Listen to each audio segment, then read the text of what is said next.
Hey guys, let's do a hypothetical. Let's say you're in a coffee shop and you've placed your order. And you could be at an airport coffee shop, your local coffee shop, doesn't matter. Just in this hypothetical, you ordered a drink, it's kind of busy, it's kind of chaotic, lots of people are waiting, and the barista is slammed. Barista is busy.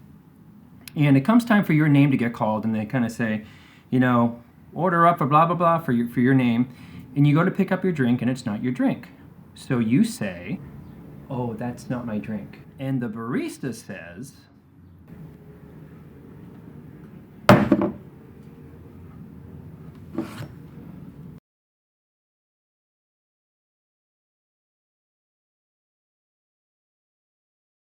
it's super awkward, it's in public, and boom, you're triggered. I will walk through this hypothetical in my groups to go over the mechanics of what it means to be triggered, what might the situation take us back to. Do we know that we're triggered when something like this comes up? Because usually we're just all reaction and we're all trigger and we lose our sense of mindfulness or awareness about our adult part. And it's a wonderful sort of exercise to go through and try to figure out how do we be triggered less, how do we find our best self in it, what might be the best course of action for us individually to sort of take. And let's not get too wrapped up in like what's the right thing to do about how to respond to this. We're all sort of different and it's an awkward triggering situation. And there's really no right or wrong way to really be like perfect in the situation. But it's funny that when we talk about this in groups, it's actually hilarious when we can do it from a hypothetical, not when we're actually in these situations, because it's really not funny when we're in those situations or how much our body has a reaction. But what's funny is how predictable folks who go through childhood trauma, how predictable and common their reactions are. Here are some things that I relate to, my situation, how I would have responded to that years ago, and what my group members say. Here's a list of like potential, it's almost like choose your own adventure about some things that would happen. Some people would want to speak to the manager immediately and have a big indignant, let me speak to the manager and this is intolerable, how dare you kind of a thing. That's one way. A lot of us would apologize profusely and even say, I had one client just kind of say, oh, I must have ordered it incorrectly. It must be me. I'm so sorry that I ruined your life. And they'll like take the drink that they didn't order and walk out like looking at their feet because it's so charged for them. Some people might crawl up into a ball in their car afterward because it's such a big sort of charge of shame and rage. Some of us, I know that this sounds weird, some of us might go into a cerebral place and start thinking about sort of like corporations and capitalism. That is another kind of way to be sort of triggered about things where we're not so much in the feelings about it. We're just almost like trying to overly make sense of things or overly be doomish and gloomish about it. I would have silently taken the drink years ago before any of my trauma, and then in a place of shame or in a place of like someone using power against me, and I would just sort of walk out of there ashamed of myself. And then later I would get so mad at myself for being weak. Like, and it's a combination of sort of like codependency, and I'm like, why didn't I say anything? Like, I just didn't have the skills at the time to sort of do that. And other people might blow the whole scene up and sort of start freaking out. I guess it also depends on how raw we are in that moment, if we had other stuff going on. So there are some like almost like some common past that people sort of have a reaction or behave in a way in a scenario like this. And why talk about all this at all is what we're going to recognize is if you identify with any of these, you're having very common responses. If you grew up in childhood trauma and you were verbally abused, emotionally abused, or sexually abused, and you're in good company if you had any of those sort of responses. But the reason to kind of look at this stuff is it sucks to be triggered. We have adrenaline going through our system. We got some fight going on, fawning going on. Like just taking the drink and apologizing is fawning. Fighting that's pretty, you know what I mean? Or just like taking it and having no emotional reaction is really like shutting down in flight. But what sucks about being triggered is we have all that experience in our body, but we lose so much time to that energy in our body. Years ago, before I did any of my trauma, that would have stayed with me for at least a day, 2 days. That would have been on my mind. I would have been like wrestling with the person in my head, fighting about it. And what sucks about that is like the person's just a stranger, you know what I mean? They're just sort of like, they're not in the grand scheme of things that important in our life, but we might give them so much power in our heads because that situation hits a button that is sort of a very active button in our system that's there from childhood. So what we're going to do is we're going to look through how to, this is the exercise in the video. We're going to look at this thing in 4 ways. So you can get some pieces of pen or paper out. We're going to draw 4 columns. The first column is about recognizing that our inner child is up or our inner child is activated. The second column is about exploring what am I feeling and how do I usually react, or what am I reacting to, or what kind of behavior do I have. The third piece is what does it take me back to in childhood, and the fourth piece is something a little bit more complex, and I'll get into that later. So the first column is recognizing that our inner child is up. I have another video on this channel. It's a 30-day inner child challenge that you can sort of reference it. It's an exercise in knowing how much your inner child is running your life or getting triggered throughout your day, or how much your inner child gets activated throughout the day. And it's an exercise in order to get our adult in place, which is also what this video is about. Recognizing that our kid is up means to be curious about what happens in real time. So when that barista makes this sort of face, it's a total victory and a miracle for some people to say like, wow, I'm triggered. That is different than being totally the trigger, or being so in it that we've sort of lost our it's not like we've lost our orientation in the world, but we might be so in the emotional roller coaster of it, or what do we say, what do we do? And it's really hard. You're at the airport Starbucks. You're not going to pause and bust out these 4 columns and go like, oh, am I triggered? Yeah, it's just more a lot of this stuff will happen after the fact. But you can also know in real time that I'm having some kind of reaction. It may not be totally about the present.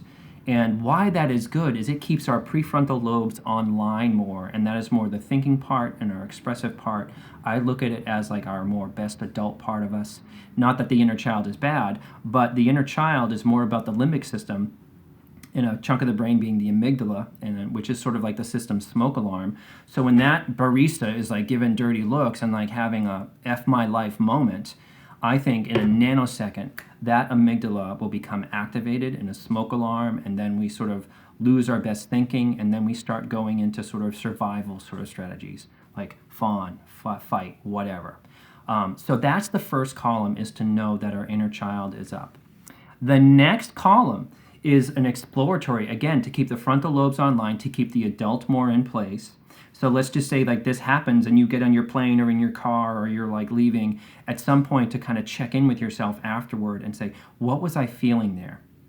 And this could be unique to you. You might have felt humiliated by the person because it was public. I mean, it was a charge to that. You might have felt like you had done something wrong, and now your brain is trying to figure out, what did I do wrong? Did I not tip? Did I blah, blah, blah, blah, blah? Did I give them a funny look? Was I too much about asking for oat milk? Whatever. That's where that brain starts to kind of go, and like, what am I feeling? Anxiety, shame, rage, and to even sort of spell it out more, indignation. Some people might sort of feel like they need to go like to DEFCON 5 and sort of like, write a letter and all kinds of stuff like that. And again, there's no right or wrong way to kind of do this, how you would react to this. In some ways, depending on the trauma survivor, if I was a therapist, I would say like, next time this happened, you can go talk to the manager, because that was not okay. You know what I mean? And in some other cases, I might kind of say to somebody like, is it sort of the person is just another bozo on the bus, and they were inappropriate with you, but in the grand scheme of things, like, who cares? I know that may sound insensitive, but depending on the trauma survivor and how they're wired, I'm going to have different sort of advice for them if we were processing this in session. So what am I feeling? A feeling wheel is if you really get stuck and you're really triggered and you can't get your brain to jumpstart, a feeling wheel is very helpful on the phone. You just look up the JPEG feeling wheel and you're sort of like, I'm in shock, or I'm surprised, or I'm just sort of disgusted with the person. Those words are very helpful to kind of figure out, what are you feeling, and then to look about why you are sort of behaving a certain way. Let's just say if you're the person that sort of gets really rageful and indignant, and you kind of have this like, not today, Satan, you're not going to get me, and they kind of like need to talk to the manager, and sort of like, and again, that's not all bad. It's more about the wave of emotion in our history from childhood behind it. Like, it's almost like looking at what's going on with us, what is sort of our part in this, even if that sounds like super unfair. So that's sort of what I mean about what am I feeling, how do I behave. For the person that just like full of shame, takes to drink, super apologizing, why did I behave that way? Why did I fawn? Why did I not stick up for myself? Is what I mean by that second column.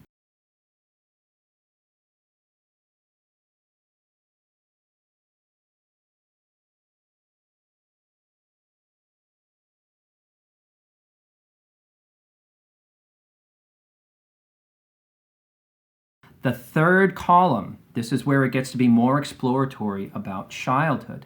The third column is about what does it take me back to in childhood. Caveat for those of you who have repressed memories, I get it. Like, this is a very difficult kind of thing. This question can even be triggering for a lot of you. Like, dude, I don't remember. I don't remember pre-K to like 13 or 14 years old. And I hear you on it, totally want to validate that. Your body remembers, your amygdala smoke alarm remembers about these dynamics in some way, because it's like your body remembers being shamed, whatever, feeling whatever comes up for you in that moment. So I know that that's hard, but it is a little bit of a clue. For those of you who struggle with repressed memories, you can check out my genogram work, you can sort of check out that. And I find that the more we kind of think about it, we do get little glimpses back, little sort of snippets of some of the stuff that might have gone down. And to work backwards, you don't necessarily have to know about it, but if you are thinking like one of your parents was a narcissist, or struggled with mental health problems, or struggled with complex post-traumatic stress disorder maybe, and they didn't have any resources or no help or no work, you are going to have those reactions just based upon that sort of alone. So there's that. I know that that's a long caveat. So what does it take you back to in childhood? Being screamed at unfairly. Could be also that you had a strategy of most abused children do this, is they make themselves to be the problem because they are told that they are the problem.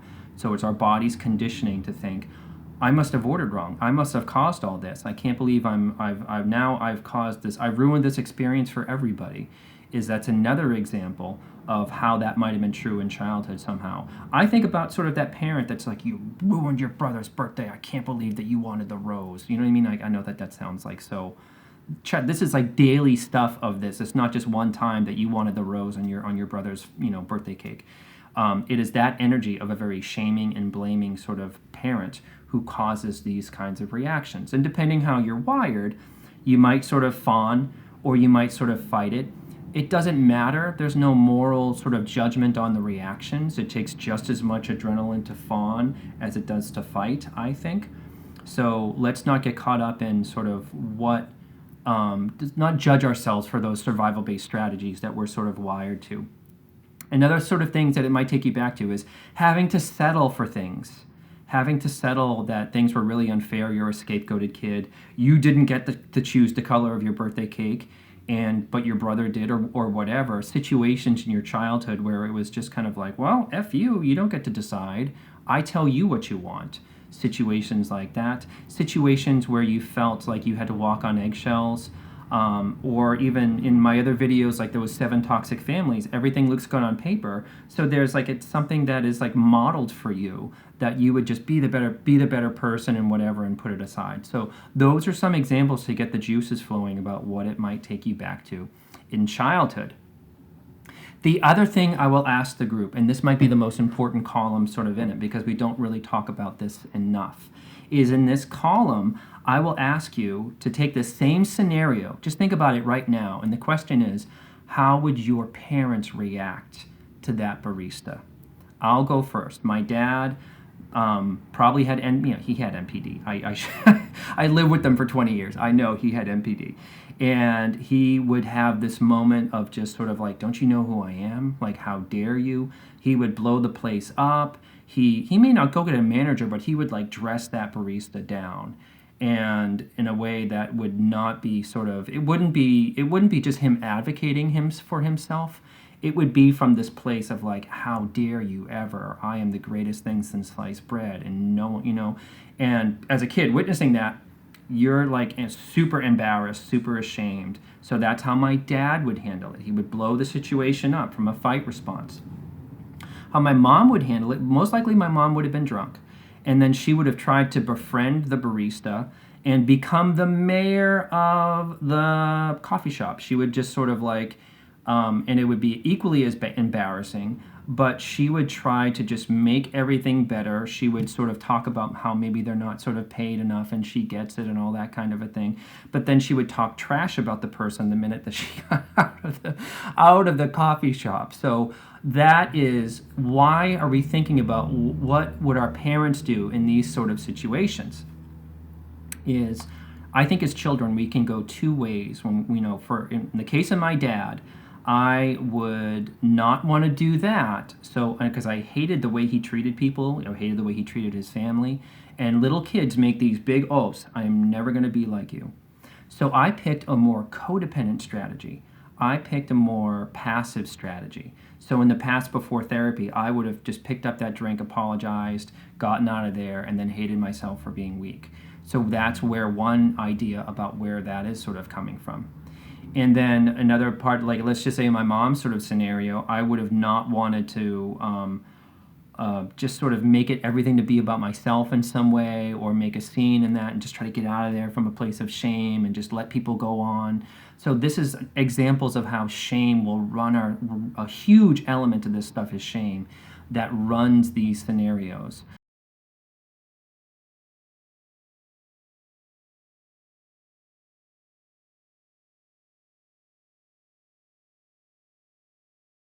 So there's that. So you could think about, how you're responding to the barista. It could be like how your parents did it as well, and that's modeling that may be not in line with your values. Or you could be having an opposite strategy, which we really have to think about. That opposite strategy is usually equally as dysfunctional. Here's what I mean. My dad would blow the place up. How dare you? How dare you talk to me like that? We're super embarrassing. But when I would be super passive about it, is I'm still picking up the wrong drink. I'm still not advocating for myself. And that's an opposite strategy that keeps us sort of stuck. Unfortunately, as kids, we're just trying to do our best to make sense of the world and try to figure out how we want to be in life. I honestly think that 90% of our psychic energy, our emotional energy, is tied into not wanting to be like one or both of our parents. So there is the 4 columns. Recognizing that our inner child is activated. There's something going on with us to keep the frontal lobes a little bit more online, being curious, being mindful. The second column is to look at what am I feeling? How am I behaving? A feeling wheel is very, very helpful with that if you're really triggered and your mind is kind of going blank. Third column, super, super important to do a lot of this work to make our childhood become a little bit more alive, to be able to make the correlation between how we're behaving and why, and relating that to those experiences, being shamed and blamed, something our parents modeled for us, things being super unfair, being almost like sort of being conditioned to be selfless, and that is just sort of an empty experience that you don't get to sort of experience what you want in life. That's what I mean by that. And the fourth column is to ask, what would our parents do, to get more insight to how we're behaving, and to figure out from there, almost to think about what do we value. Now, coming back to, in this hypothetical, this choose your own adventure, what do we do in this hypothetical is to think about how do we want to be in this. It's going to be unique to you guys. If you are wired to blow the place up and fight, and one client, when I asked what their mother would do, she said, she'd burn the place down, like it was just sort of like that kind of like conditioning.